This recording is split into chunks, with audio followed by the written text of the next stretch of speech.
మహిళా రిజర్వేషన్ బిల్లును అడ్డుపెట్టి బీజేపీకి అనుగుణంగా డీలిమిటేషన్ అమలు చేయాలనేటటువంటి కుట్రపూరితమైనటువంటి రూపంలో 131వ సవరణ బిల్లు, రాజ్యాంగ సవరణ బిల్లును పార్లమెంటులో బీగిపోయినందుకు సిపిఎం పార్టీ తరఫున కూడా హర్షం వ్యక్తం చేస్తున్నాను.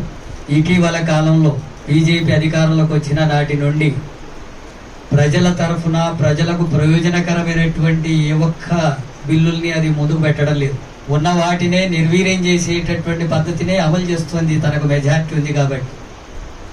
ఇది మొదటిసారి ప్రతిపక్ష పార్టీలంతా కూడా కలిసి బీజేపీ ఎన్డీఏ కూటమిని అంతా కూడా ఓడించేటటువంటి విషయం ఒక 131వ సవరణ బిల్లునే కాదు, బీజేపీ అనుసరిస్తున్నటువంటి విధానాలకు వ్యతిరేకంగా కూడా మనం భావించాల్సి ఉంటుంది. భవిష్యత్తులో ఆ ప్రభుత్వాన్ని గద్దె దించితే తప్ప రాజ్యాంగం కానీ ప్రజాస్వామిక హక్కులు కానీ అమలు చేయేటటువంటి అవకాశం ఉండదు.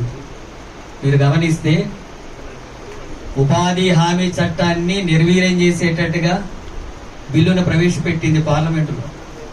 ఉపాధి కూలీలకు 90% నిధులు ఇవ్వాలనేటటువంటిది ఇంతకుముందు ఉంటే పార్లమెంట్ ఆమోదిస్తే అది 60% కుదించి పార్లమెంటులోనే ఆమోదం పొందింది కూలీలకు వ్యతిరేకంగా. అట్లాగే కార్మికులందరూ కూడా పోరాడి సాధించుకున్నటువంటి హక్కుల్ని కాలరాసి 4 కోట్లుగా కుదించి మీరు సంఘం పెట్టకూడదు, సమ్మె చేయకూడదు, యజమానులు ఏం చెప్తే అది వినాలా, 12 గంటలు పని చేయాలా అని బిల్లును ఆమోదింప తీసుకున్నారు. కార్మికులకు వ్యతిరేకమైన బిల్లును పార్లమెంట్లో ఆమోదం తీసుకున్నారు. అట్లాగే రైతు విత్తన బిల్లును తీసుకొచ్చి రైతాంగానికి వ్యతిరేకంగా బిల్లును తీసుకొచ్చి అడవి హక్కుల చట్ట సవరణ బిల్లును తీసుకొచ్చి అడవిని సాగు చేసుకుంటున్నటువంటి గిరిజనులు ఇతర పేదల్ని వాళ్ళకు భూమిలో పంపిణీ చేయాలని చెప్పి చట్టం ఉంటే పార్లమెంట్లో దాన్ని నిర్వీర్యం చేసి అది కార్పొరేట్ సంస్థలకు అప్పగించేటట్టుగా ఆ గనులంతా కూడా అమ్ముకోవడానికి అనుకూలంగా దానికి అడ్డం ఉన్నటువంటి మావోయిస్టుల్ని ఏరివేసేటటువంటి పద్ధతుల్లో ఆపరేషన్ కగార్ లాంటివి తీసుకొచ్చింది. ఆ రకంగా అడవి హక్కుల చట్టానికి వ్యతిరేకమైన బిల్లు పార్లమెంట్లో తెచ్చింది. విద్యుత్ సవరణ బిల్లు తీసుకొచ్చింది ఈ మధ్యలోనే, విద్యుత్తును ప్రైవేటీకరించే బిల్లు. అంటే ఇక ఉచిత కరెంటు కానీ రైతులకు ఇచ్చేది ఉండదు. ప్రజా వ్యతిరేకమైనటువంటి బిల్లులను పార్లమెంటులో తీసుకొచ్చి ఆమోదం పొందుతుంది. ఇప్పుడు కూడా మహిళా రిజర్వేషన్ బిల్లును అమలు చేయాలంటే ఇంతకుముందు ఎన్నికల్లోనే అమలు చేయమని అన్ని పార్టీలు కోరినాయి. అప్పుడేమో 2026 జనాభా తర్వాత చేస్తానన్నాడు.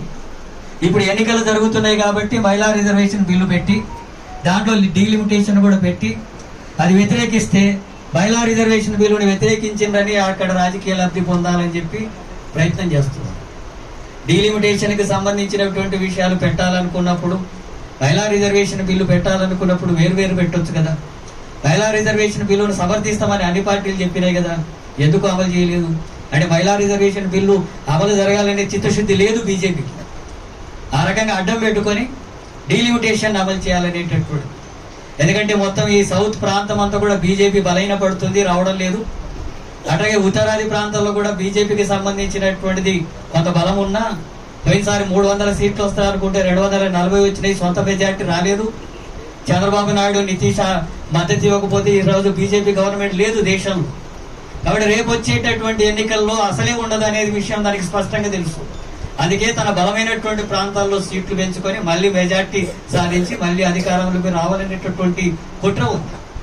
బీజేపీ అనేటటువంటి విధానానికి తనకు బలం వస్తే ఒక ఈ విషయాలే కాదు, అది పూర్తిగా ఈ రాజ్యాంగానికే వ్యతిరేకంగా ఉంది. ఈ రాజ్యాంగాన్ని మార్చాలనే కుట్ర ఉంది. లౌకిక భావాలకు వ్యతిరేకంగా ఉంది. అది మత సామరస్యానికి వ్యతిరేకంగా ఉంది. సామాజిక న్యాయానికి వ్యతిరేకంగా ఉంది. ప్రజాస్వామిక హక్కులకు వ్యతిరేకంగా ఉంది. అలాంటి పార్టీ ఈరోజు అధికారంలో ఉండి ప్రజా వ్యతిరేకమైనటువంటి విధానాలు అనుసరిస్తున్నప్పుడు ప్రజలు అర్థం చేసుకొని దానికి ఎదురు తిరగాల్సిన అవసరం ఉంది.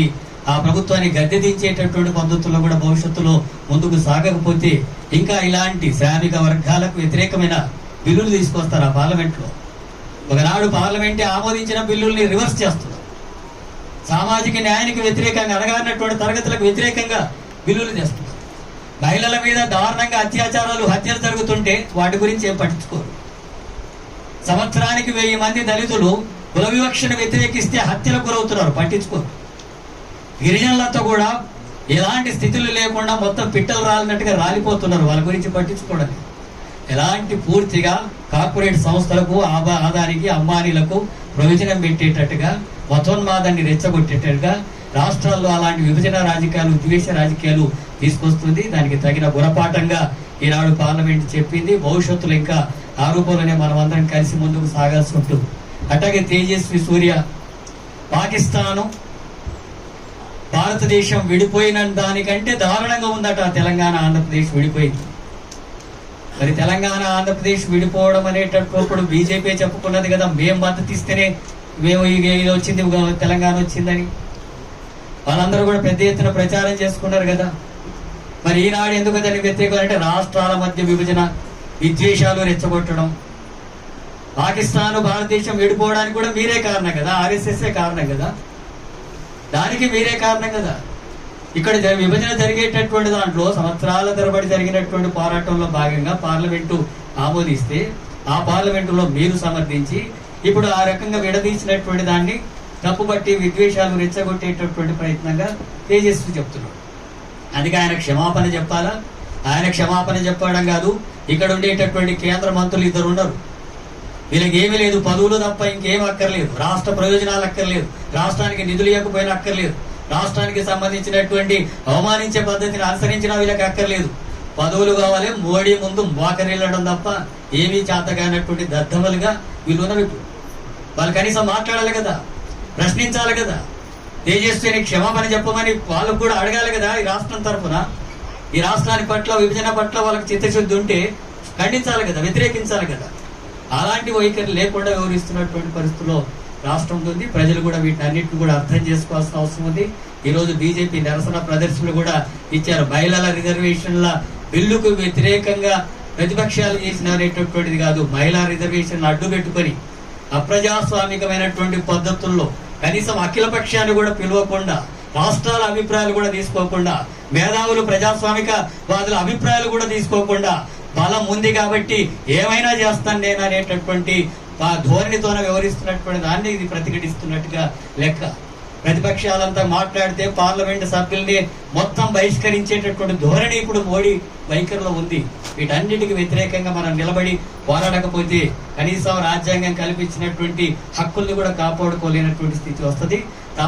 కాబట్టి మనం ఈ మతోన్మాద రాజకీయాన్ని, రాజ్యాంగ వ్యతిరేకమైనటువంటి విధానాలని, విద్వేషాలు రెచ్చగొట్టేటటువంటి విధానాలకు వ్యతిరేకంగా అందరం కలిసి పోరాడాల్సినటువంటి అవసరం ఉంది. ఆ రకమైనటువంటి ఉద్యమాల్లో, పోరాటంలో సిపిఎం పార్టీ పూర్తిగా ఉంటుంది, పాల్గొంటుంది అని చెప్పి తెలియజేస్తూ ముగిస్తున్నాను.